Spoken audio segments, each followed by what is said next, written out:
Bonsoir Marine Tondelier. Bonsoir. Merci d'être avec nous dans cette émission spéciale. Ici au cœur de Paris, il fait très très chaud là encore, quasiment 40 degrés en ressenti. On parlera dans un instant de la question qu'on évoquait tout à l'heure avec la ministre, la climatisation.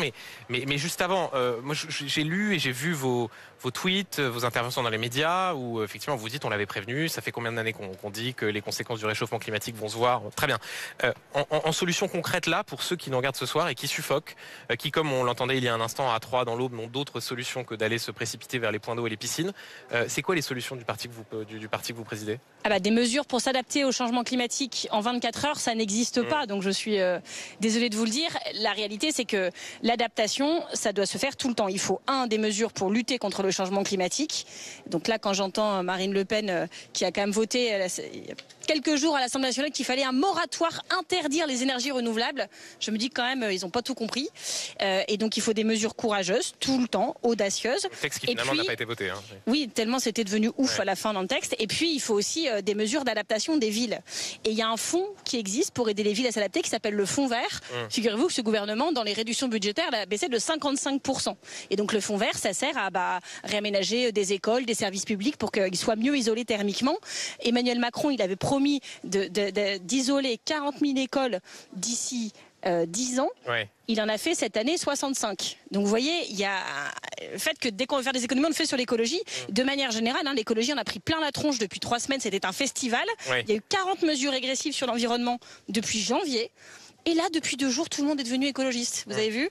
Il y a Gérald Darmanin qui a dit vraiment il faut une écologie populaire, Retailleau, Marine Le Pen, tout le monde s'y met. Quand on porte un combat, on souhaite que chacun s'y convertisse. D'accord, mais ce serait bien que ce soit pas juste 3 jours par an quand les gens suffoquent. Je trouve ça un peu sur hypocrite. le sujet qui effectivement a suscité un certain nombre de discussions, la question de la climatisation et de la façon dont la France paraît là en décalage avec une partie du monde quand on regarde les chiffres aux États-Unis, aussi en Asie, Japon, Corée du Sud. Les États-Unis sont aussi le principal pourvoyeur au changement simplement, il y a effectivement une climatisation climatisation qui est plus développée. Vous avez eu un échange avec un député parce qu'il fait 15 degrés. Je vais juste aller au terme de ma question. Un député du Rassemblement national où vous critiquiez le fait de vouloir un plan clim. Vouloir de la clim, c'est quoi? C'est d'extrême droite? C'est un tabou? Non, moi ce que je vous dis juste, c'est impossible. C'est que Marine Le Pen a été extrêmement hypocrite de dire tiens, j'ai une super idée écologiste, on va faire un grand plan climatisation. C'est sa seule mesure en réponse à ce qui se passe actuellement. C'est pas une bonne idée? Alors qu'ils ont fait en sorte que cette planète se réchauffe de plus en plus vite et que c'est leur seule mesure. Non, je dis pas que je suis contre la climatisation, qui peut être une solution individuelle ou collective, et notamment on voit que nos services publics français ils sont en retard. Mais la climatisation, c'est pas une solution magique. Premièrement, parce que quand on est dans des villes comme ici, vous voyez le nombre de fenêtres autour de nous. Quand vous installez un climatiseur, vous savez que ça rejette de l'air chaud à l'extérieur. Donc dans un bâtiment comme ça, quelqu'un qui va s'équiper d'une climatisation individuelle, il va améliorer son confort à lui. Et donc ça veut dire vous dites, augmenter la chaleur de tous ses voisins. Pardon Marine Tondelier, mais un couple de personnes d'un certain âge, de seniors, qui ont mis de l'argent de côté pour s'acheter une clim parce que les étés caniculaires sont insupportables, vous leur dites le faites pas, ou alors vous les culpabilisez en disant ça aboutit au réchauffement climatique. Je dis que ce n'est pas une solution miracle.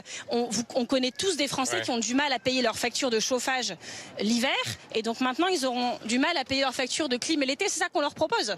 Et tout en réchauffant en plus leurs voisins. Donc je dis pas qu'il faut pas faire de clim, ni collective ni individuelle. La métropole de Lyon, par exemple, a équipé 100% de ses trams de clim. Et je peux vous dire que les habitants de Lyon sont contents aujourd'hui. D'être obligés de les fermer dans certains départements. Oui, mais à la fin, si vous voulez, mais la première mesure pour les écoles, c'est la rénovation thermique. Si on faisait la taxe Zuckman comme les écologistes ont fait adopter à l'Assemblée nationale, mais la majorité n'a pas voulu le voter au Sénat, on pourrait isoler au moins 10% des écoles par an. Et aujourd'hui, ces écoles, elles sont en piteux état. Donc, il y fait froid l'hiver. En Picardie, il y a des collèges et lycées où ils ont dû faire tout l'hiver court avec des gants et des moufles. Et là, c'est fermé parce qu'il fait trop chaud. C'est pas possible. La clim ne va pas tout résoudre. Mais donc, vous n'êtes pas anti-clim quand François Gémen, spécialiste de l'écologie, qui a coécrit un des rapports du GIEC, dit en fait, il y a des nouvelles méthodes qui permettent que ce soit pas mauvais pour le climat et qui disent il faut pas diaboliser et que il faut aussi penser à l'impératif de santé publique. Ça, vous l'entendez? Évidemment que dans les hôpitaux, il faut que ce soit climatisé, que les températures soient acceptables pour les plus vulnérables qui y sont soignés. Je vous dis juste que c'est pas une solution miracle qu'essaye d'en faire Madame Le Pen. C'est le seul truc qu'elle sort de son chapeau. Et c'est pas possible, ça marche pas. Un dernier mot, Marine Tondelier, avant de retourner sur le terrain dans le cas d'espèce dans le Loiret à Orléans. Comment est-ce que vous expliquez que Vous portez ce combat contre le réchauffement climatique avec un certain nombre d'idées, mais à la fin, et malgré ce que constatent tous les Français et toutes les Françaises, à savoir que la réalité du réchauffement climatique est évidemment impitoyable, que vous n'en bénéficiez pas. Mais c'est pas un truc électoraliste qu'on fait. Nous, on fait parce qu'on a envie de dire la vérité aux Français. Ouais. Les neuroscientifiques ont démontré ce qui se passe. Ça s'appelle le syndrome de l'autruche. Le syndrome de l'autruche, c'est pas une question d'intelligence ou pas d'intelligence, c'est votre cerveau qui se bloque émotionnellement pour se protéger de nouvelles angoissantes. C'est ce qui se passe par exemple si vous avez un examen de santé un peu stressant à passer et que vous le reportez. Alors qu'en fait, il est plutôt urgent d'avoir le résultat. C'est ce qui se passe si vous êtes hyper endetté et que vous n'osez plus consulter votre compte en banque. Et ben, l'environnement est un exemple emblématique du syndrome de l'autruche. Moi, je suis persuadée que chaque Français, au fond de lui, a un écologiste qui sommeille. Tout le monde sait, on est en 2025. Même Donald Trump pissait au fond de lui.